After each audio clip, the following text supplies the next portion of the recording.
All right, we are going to be recording episode 299 of Bella in Your Business podcast. If you guys have not joined or subscribed yet, there is so much out there. Each episode is about 20 to 30 minutes, and I highly encourage you to check it out on whatever podcast player you use. That could be Spotify, iTunes, Google Play, Stitcher, all kinds of things.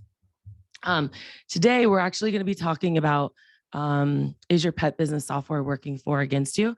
And you guys are getting a behind the scenes look. And we're going to start right now. I'm going to check just a couple of things. And all right. And we've got, okay, my microphone is hooked up properly. Okay, we're going to do this. And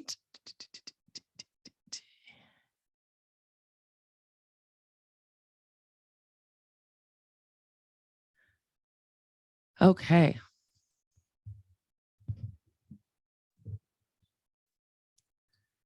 Welcome to another episode of Bella in Your Business. This is episode 299. Next week, we're going to have a party, and I can't wait to get there. But first, we're going to continue on the software train, and we're going to talk a little bit more about, is your pet business software working for you or against you? And there's all different kinds of software. In fact, in the last episode, I told you that we compared 19 softwares all together on a comparison chart. And what we did, rather than just give you that chart, we went ahead and we helped you, or gave you the option to pick 5 of your most important features. And then it spits back to you the softwares that have them. So you don't have to worry about being overloaded with too many choices or decision fatigue. So all you got to do is go to jumpconsulting.net/software. That's jumpconsulting.net/software. It is completely free, and I encourage you to post it everywhere and help all of your fellow sitters out. So as a pet business owner, you know that having the right software can basically make or break your business, right? But what are the right software tools for your business, and how do you know which one to choose? How do you know if you should switch software? If you're not like getting a return on your investment on the current one, maybe it is making you create more processes in your client onboarding because it's not an intuitive enough, right? I mean, I've gotten under the hood of so many businesses where I see them making like 10 steps when really they only needed 2 steps, but they had to do that to do a Mickey Mouse. My dad used to call it this. I don't know if everybody knows this, but like a Mickey Mouse fix, or like, to kind of like glue it together to make sure that it works and it flows. And it really becomes more complicated than it needs to. So just really thinking about, is the software working for you or against you? Is it helping the flow of clients come in, or is it stopping the sales process?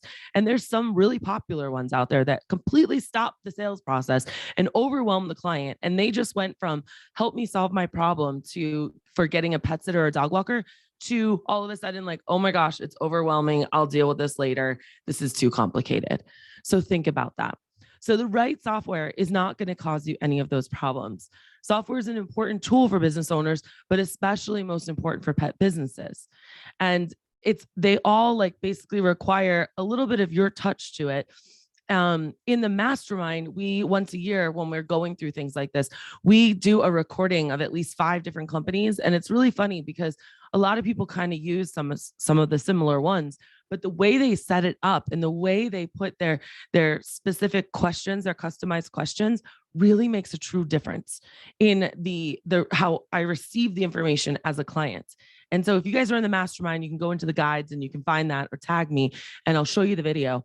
But it's really eye-opening because you can be like, oh my gosh, you use it that way? That's really cool. And so if you're not in the mastermind yet, side note, why not? jumpconsulting.net/mastermind. So anyways, let's get on with it. The important aspects that you're going to want to consider are scheduling, which we talked a lot about in the last episode. Also, the ease of booking. I just kind of started mentioning that, but is it something where they fill out a form and then they have to get an email from you, and then they fill out another form and then they get an email from you, and does it have an instructions and all this? Like, it should not be that complicated, literally. Like, and I know because I've done this, guys. I sold my pet sitting company in 2016, and literally my clients went to my site, they picked new client or existing client, and boom, they were in the software. When they were new people, it went straight to the client thing. There was no instructions, there was no clicking around. It went straight to the client profile. And when they're done the client profile, it went straight to the pet profile. And then at the top, it just said scheduling, and they scheduled. It was that simple. Simple is better. Okay. You got to remember, this is pet sitting and dog walking. It is not rocket science. We do not need to complicate it. So please stop complicating it, because your complications are going to scare people away. It's going to prevent the sale from happening. So while you can have all these customizations, please be wary of the customizations that you do.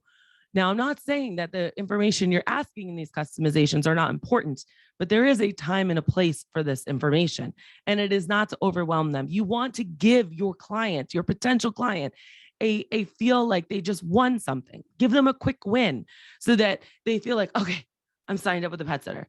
That is why also, and I have a blog about this, and hopefully I'll get Jillian to link it to the show notes, but I have a blog that I wrote all about this, why Rover is killing it over the professional pet sitter. And it's simple things like that. Like, it's so easy to sign up with them. All right. Anyways, so we've got scheduling, easy booking, client information. Your clients should be able to update their notes. Something that I always told my clients was, oh my gosh, I'm so sorry, I'm not in front of the system right now. And I want to make sure that we do not forget to change, 1 cup to 2 cups for Fido. Can you log in and can you update it for me, please? That's the only way to ensure that it actually gets out to the sitters, because all the sitters also look right there. What you're doing is you're taking the responsibility off of you and giving it to them, as it should be, because you are not an order taker. Okay. Communication with sitters and walkers to a client or vice versa. We talked about this last podcast as well. And I want you to really think about, like, is it helping you? Does it give you opportunities to actually talk with your sitters privately or with the clients? Or are all the sitters texting clients on their own phone in a communication method, or maybe their own email addresses in a communication method that you cannot see? Because that's problematic, and it's going to cause a lot more communication issues than not. So we want to think about how we can streamline that. And so if you don't have a system where all the communication goes through an easy portal or a way that everyone can see it, then your system might be working against you. And that's just something for you to start to consider. Again, I want you to remind you that if this is starting to get overwhelming, which oftentimes this kind of thing does, I mean, it even gets overwhelming for me, I want you to go and use our free tool. Go to jumpconsulting.net/software, and you can type in the top 5 features that are most important to you, and we'll give you only the companies that have those 5 features. Now, something else that's also really important, especially right now in 2022, July 2022, as I'm recording this, with gas prices being so high and, wanting to tighten our circle and be most efficient, GPS tracking. Now, GPS tracking is not considered the same for all these different companies. Some say they have GPS, and that means GPS check in and check out. Others have GPS while the sitter is driving around town and you can see where they are. And then there's other GPS stuff too. So you got to really think about, what kind of GPS do you need?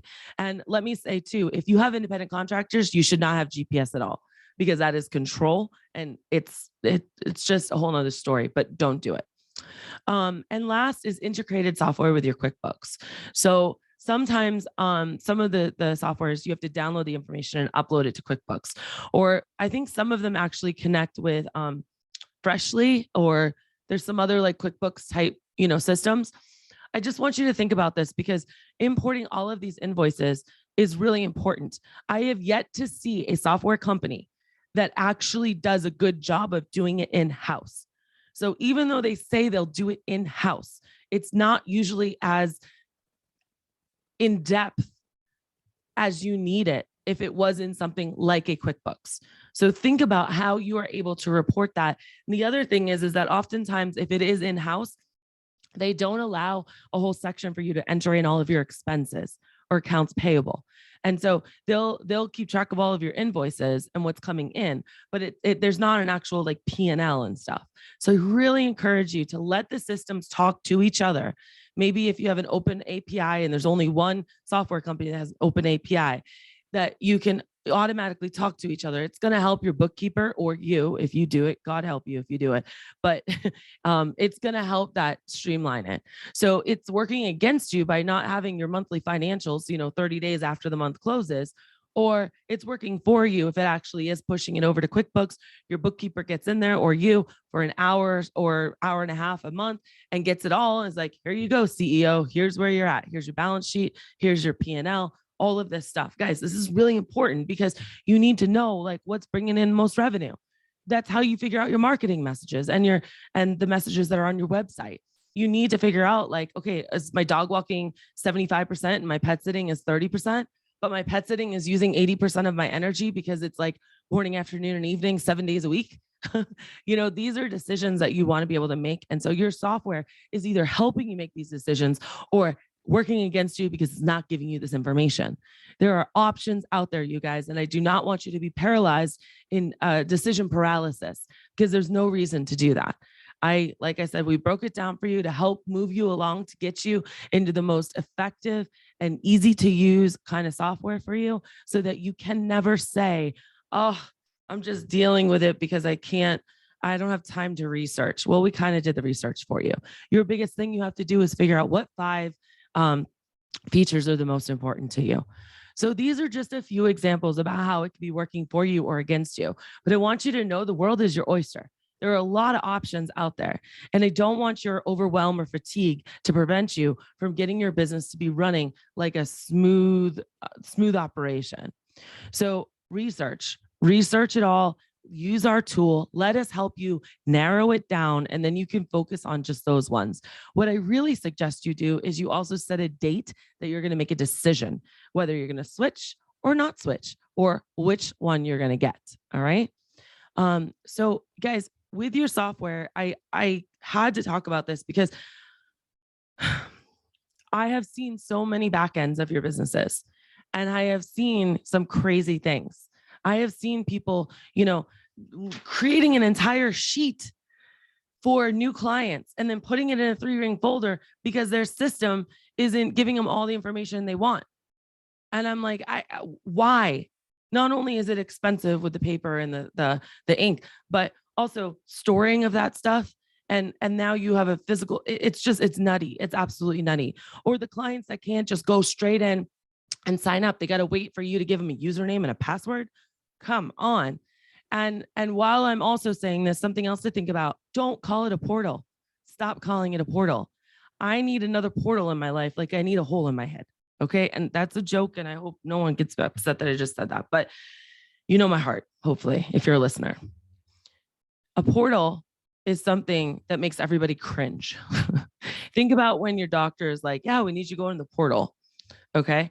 It's another username and password. So like figure out a fun way to present it and make it an asset to your company, something exciting and awesome that you're doing. And let's take it even a step further. Put it on your website. I want to see screenshots on your website of what your portal looks like. I want to see what I can expect as a client. All right. Paint that vision, that picture for them. If you do those notes in the portal, see, I'm calling it a portal because I don't know what else to call it. But if you see those notes in there or you see the journal entries going, screenshot that, put that on your website so that when people are signing up, they see it. So then when they actually get into it, they're familiar with it. That's how you get it to work for you. All right. So guys, again, I want you to know that we've got your back with this. It's really complicated. There's at least 19 companies that I know of out there.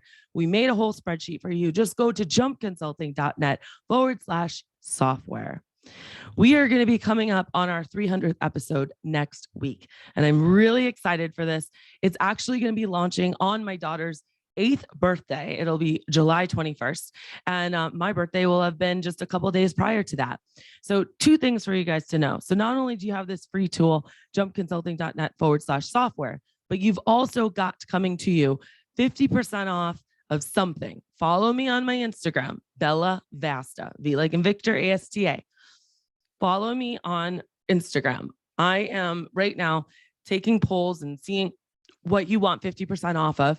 But it's going to be like my birthday week. So right now, I don't know what it is now because I'm recording this at the beginning of the month.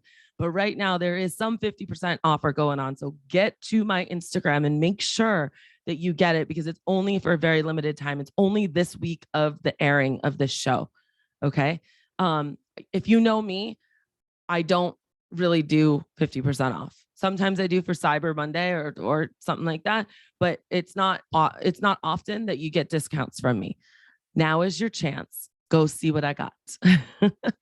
All right, you guys, this has been another episode of Bella in Your Business. I really hope that I've given you some food for thought of just like taking a mental note of, is your software helping you or is it hurting you and hindering you?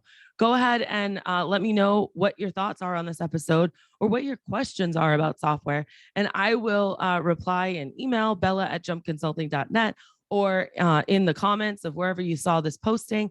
And we'll see you next week for the 300th episode. I've got 10 mindsets that you need to have in order to be successful. And I can't wait to tell you about them because I'm really passionate about all of them. And I can't guarantee that that's only going to be like a 20 or 30-minute episode. Who knows? But it's my 300th episode. You are listening to the longest standing pet sitting and dog walking podcast in the industry. I started this in my closet on my laptop in 2014, and it is now 2022, and we come out every single Thursday without doubt for you, completely free. I hope you guys like it. Give me a shout out. Let me know what worked for you, what didn't work for you. And I'm here for you. Remember, when life gets you down, always keep jumping.